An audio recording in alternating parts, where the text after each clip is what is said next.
Lapit mga kaibigan at makinig kayo.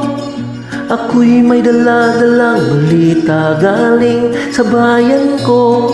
Nais kong ipamahagi ang mga kwento at mga pangyayaring nagaganap sa lupang ipinangako.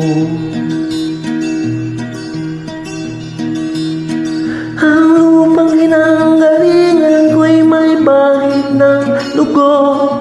May mga lurong di makalipad na sa hawlang ng ginto. May mga punong walang dahon, mga pusong di makakibo sa mga pangyayaring nagaganap sa lupang ipinangako.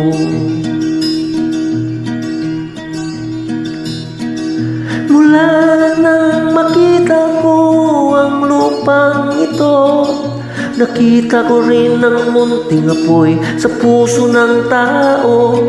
Ginantungan ng mga kabulukan hanggang sa lumago.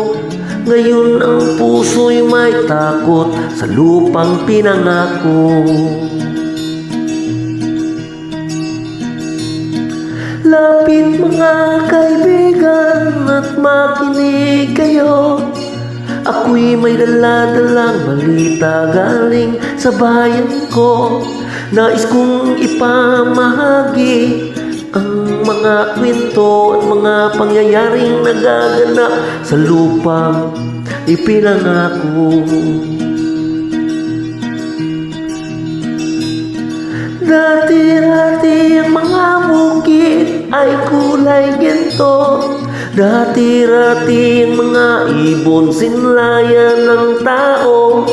Dati-dati ay katahimikan ang musikang nagpapatulog sa mga batang walang muwang sa mundo.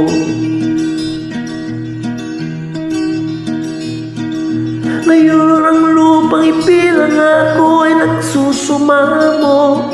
Patakan niyo ng luha ang apoy sa kanyang puso. Dinggin niyo ang mga sigaw ng mga puso ng tao ninyo. Dadamhin kabilang sa inyo. Duol mga kaigsuunan o paminaw kamo. Duna ko'y dala nga mga balita gikan sa banwa ko. Gusto ko nga ipahibalo ang mga istorya nga nagagahitabo sa bantang na saan nato.